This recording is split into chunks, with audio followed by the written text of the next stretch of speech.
আসসালামু আলাইকুম সুপ্রিয় এসএসসি 2026 পরীক্ষার্থী বন্ধুরা। তো আশা করি তোমরা সকলেই ভালো আছো। তো আমি তোমাদের ত্রিকোণমিতি অর্থাৎ তোমাদের সাধারণ গণিতের ত্রিকোণমিতি বিভাগের 10টা টপিকে তোমাদের সম্পূর্ণ ত্রিকোণমিতির কোর্সটা কমপ্লিট করে দেব। তো আমি কবির স্যার তোমাদের প্রথম থেকেই স্টেপ বাই স্টেপ ত্রিকোণমিতি যেন তোমরা সহজেই অ্যান্সার করতে পারো সেই লক্ষ্যে প্রত্যেকটা টপিক সুন্দরভাবে গুছিয়ে তোমাদেরকে পড়াবো। আশা করি তোমরা প্রত্যেকেই ক্লাসগুলো মনোযোগ সহকারে করবা। আর আমি 100% আশাবাদী যদি আমার প্রত্যেকটা ক্লাস তোমরা মনোযোগ দিয়ে করতে পারো তাহলে ত্রিকোণমিতির আশা করি যে কোনো সৃজনশীল তোমরা অ্যান্সার করতে পারবে। তো আজকে আমি তোমাদের প্রথম টপিক করাবো। তো আমার প্রথম টপিকে থাকবে হচ্ছে ত্রিকোণমিতির যাবতীয় সূত্রগুলো। কারণ তুমি যদি সূত্রগুলো ভালো মতো করতে পারো তাহলে ত্রিকোণমিতিটা তোমার কাছে সহজ মনে হবে। আর তাছাড়া যদি তুমি সূত্রগুলো পারো না, ঠিক আছে, তুমি সূত্র পারো না তাহলে তোমরা কি ত্রিকোণমিতিটা ভালোভাবে করতে পারবে না। তো আমরা প্রথমেই হচ্ছে সূত্রগুলো একটু ভালোভাবে বোঝার চেষ্টা করি। তো চলো, আমাদের আজকের প্রথম টপিক হচ্ছে আমাদের সূত্র সমূহ। মূলত এই 6 জন ব্যক্তিকে নিয়েই তো মূলত ত্রিকোণমিতি। তো এদেরকে যদি তুমি মনে রাখতে পারো টেকনিক আকারে তাহলে তোমার কাছে ত্রিকোণমিতিটা সহজ মনে হবে। তো তোমরা একটু মনে রাখবা সাইনের সাথে কার সম্পর্ক, কসের সাথে কার সম্পর্ক, ট্যানের সাথে কার সম্পর্ক, এই সম্পর্কটা একটু মনে রাখবা। মনে রাখলে তোমাকে তুমি এখান থেকে 8টা সূত্র বলতে পারবা। কিভাবে বলতে পারবা একটু দেখো। তোমাকে যদি বলা হয় আচ্ছা সাইন সমান কত, দেখবা অঙ্ক করার সময় এরকম সাইনে আসে। তো সাইনের সমান কত বা সাইন থিটা সমান কত এরকম আসে কিন্তু। তো সাইনের সাথে কি আছে কোসেক, তাহলে সাইনের সূত্র হবে 1/কোসেক। তুমি এখন বলো যে সাইন যদি 1/কোসেক হয় এটা যেহেতু বিপরীত সম্পর্ক তাহলে কোসেক ইকুয়াল টু কি আসতে পারে 1/সাইন। তাহলে কিন্তু তুমি এখান থেকে দুইটা সূত্র পাই, এটা একটা সূত্র, এটা একটা সূত্র। তো একইভাবে তুমি এখানে cos সমান কি পাবে, cos সমান হচ্ছে 1/sec আর এখানে sec সমান কি 1/cos।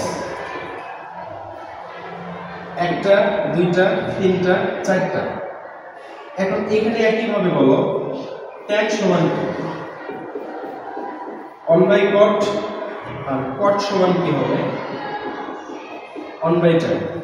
অর্থাৎ এই সম্পর্কটা মনে রাখলে তুমি এখান থেকে অনায়াসে তুমি 6টা সূত্র পেয়ে যাচ্ছ। তো স্যার আপনি না বললেন 8টার কথা? হ্যাঁ, আরো 2টা সূত্র আছে, সেটা হচ্ছে ট্যানের একটা বিশেষ সম্পর্ক, বিশেষ সূত্র আছে। ট্যানের সূত্র হচ্ছে sin/cos। এটা একটু মুখস্থ রাখতে হবে তোমাকে যে ট্যানের সূত্র sin/cos। এখানে tan থিটা থাকে, এখানে থিটা। তো ট্যানের সূত্র sin/cos, যে ট্যানের বিপরীতে কে আছে cot। তাহলে cot হবে হচ্ছে cos/sin। ঠিক আছে? তো tan সমান যদি sin/cos হয় cot সমান কি হবে cos/sin। তাহলে তুমি একটু হিসাব করে দেখো, এখান থেকে দুইটা সূত্র, এখান থেকে দুইটা, এখান থেকে দুইটা, কয়টা হলো 6টা। আর এই যে দুইটা, তাহলে কয়টা হলো বলো 8টা সূত্র। আশা করি তোমরা এটা বুঝতে পারছো। তো তোমরা যদি এটা আমি একটু গুছাই লিখে দিই, দেখো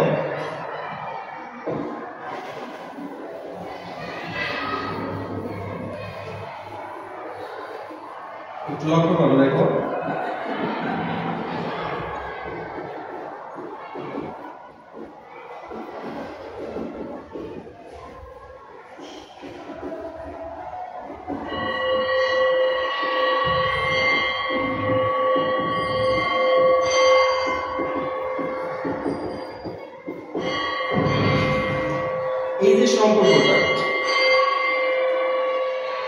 এই যে সম্পর্কটা তোমরা দেখেছো, আমরা এই সম্পর্কটা যদি মনে রাখতে পারি একটু লক্ষ্য করো। তো আমি এখানে সাইনের সূত্র 1 নম্বর সূত্র দেখো কি পাচ্ছি, সাইনের সূত্র হচ্ছে 1/cosec। 2 নম্বর পাচ্ছি cosec = 1/sin। sin equal to 1 by cosec, cosec equal to 1 by sin।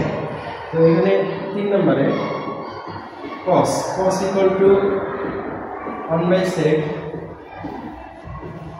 sec equal to 1 by cos।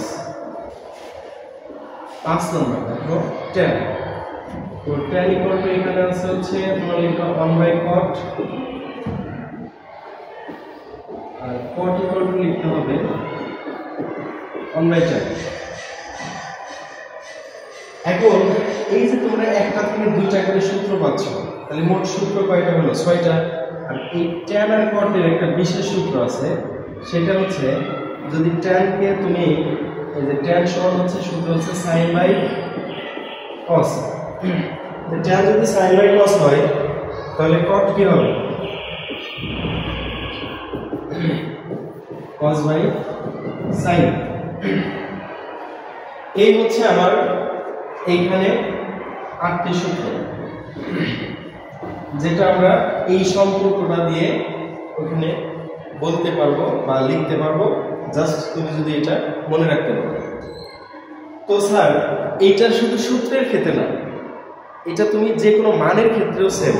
যেমন তুমি যদি দেখো যে সাইনের মান যদি 5/3 হয়, তাহলে কোসেক যে তার বিপরীত, তাহলে কোসেকের মান কিন্তু তুমি বলতে পারবে সাইনের মান দেখে। সাইন আছে 5/3, কোসেক হবে হচ্ছে 3/5। আমার কথা কি তুমি বুঝতে পারছো? এটা সূত্রের ক্ষেত্রে যেরকম বিপরীত, মানের ক্ষেত্রেও ঠিক সেম।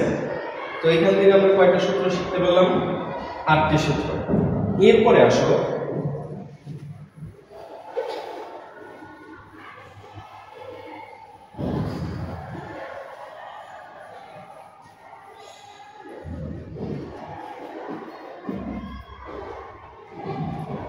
এরপরে দেখো তোমরা একটু যে বর্গের সূত্র আছে ত্রিকোণমিতি, ঠিক আছে? বর্গের সূত্রটা কিরকম আমরা এটাও একটু মনে রাখবো।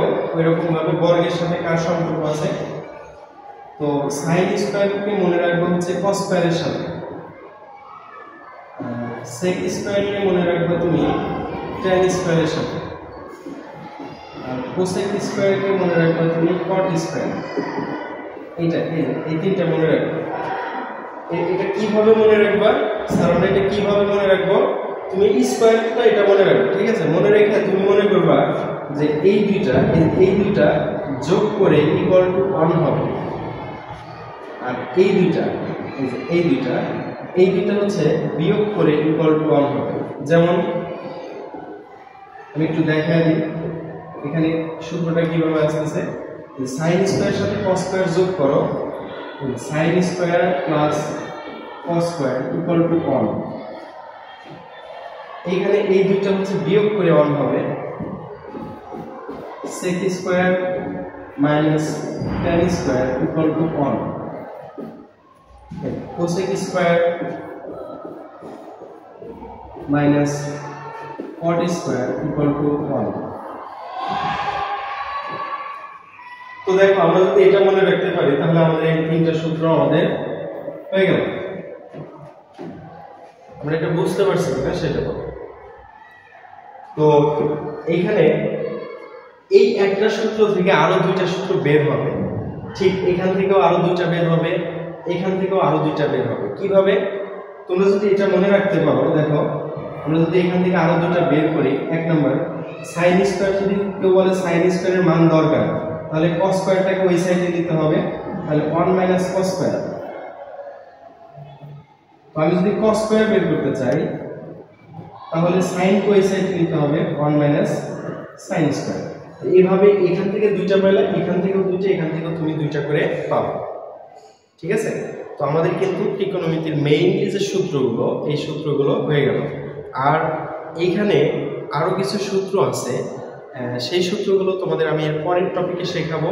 সেটা হচ্ছে আমাদের ডিগ্রির মান এবং সমকোণী ত্রিভুজের লম্ব, ভূমি এবং অতিভুজের কিছু সূত্র আছে, সেই সূত্রগুলো শেখাবো। এই কয়েকটা সূত্র যদি তোমরা মানে দুইটা টপিকে আমি যে সূত্রটা দুইটা পার্টে তোমাদেরকে করালাম, এই সূত্রগুলো যদি তুমি মনে রাখতে পারো আমি তোমাকে কথা দিলাম ত্রিকোণমিতি একদম সহজ করে তোমাদেরকে বোঝাবো, ঠিক আছে? তো আমার প্রত্যেকটা ক্লাস তোমরা স্টেপ বাই স্টেপ দেখতে থাকবা। আশা করা যায় ত্রিকোণমিতি তোমার কাছে একদম সহজ মনে হবে। তো সবাই সুস্থ থাকো, ভালো থাকো, আল্লাহ হাফেজ।